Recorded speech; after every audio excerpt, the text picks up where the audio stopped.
দেখেন একটি পরিচিত গাছ, এই গাছটা সব জায়গায় আছে, সবার বাড়িতেই আছে। এটা হলো বড়ই গাছ।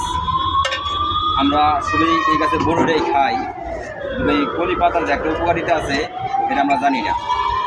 জানানোর জন্য এখন আমি ভিডিওতে কথা বলতেছি। আশা করি আমার ভিডিওটা সবাই দেখবেন আর মনোযোগ সহকারে কথাগুলো শুনবেন আমি কী বলতেছি। আর এই কলি পাতা দিয়ে কী পাও, তাদের পুরাতন আমেশা আছে, রক্ত আমেশা, বিজল বিজল ভাব, আমরা বাথরুম ক্লিয়ার হয় না, আধা ঘন্টা 15 মিনিট 20 মিনিট লাগে বাথরুম ক্লিয়ার হয় না, চন্দ্রটা ব্যথা করে, অনেক কষ্ট হয়। এই ব্যথার জন্য আমেশার জন্য আপনার 25 টাকা দামের ট্যাবলেট খান। আমি আশা করি এই কচি পাতা দেয়া যে নিয়মে করবো এই নিয়মে একটা ওষুধ বানাই খাবেন। আল্লাহ পাকের রহমতে আপনার ওষুধ 3 দিনে ভালো হয়ে যাবো গা, এটা আমি গ্যারান্টি।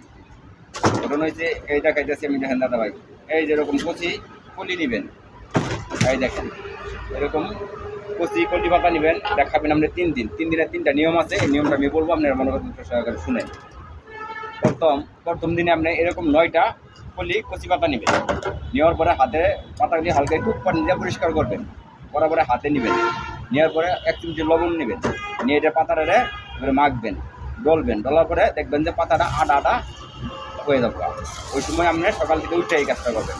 সকাল থেকে উঠে হাত মুখ ধুয়া আপনি একটু পানিও খাইবেন না, শুধু প্রথম এই পাতাটা খাবেন আগে।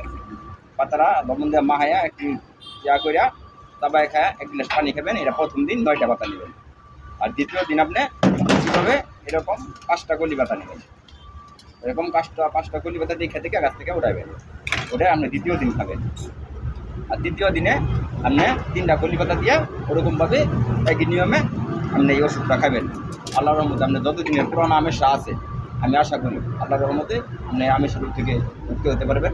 আপনি সুস্থ থাকবেন, ভালো থাকবেন, এবং কি অন্যরে সুস্থ থাকার জন্য আমার এই ভিডিওটা আপনি নিজে দেখবেন, অপরকে দেখানোর জন্য সর্বোচ্চ সহযোগিতা করবেন, লাইক দিবেন, কমেন্ট করবেন, শেয়ার করবেন। দোয়া করি ভালো থাকেন। আল্লাহ হাফেজ। আসসালামু আলাইকুম।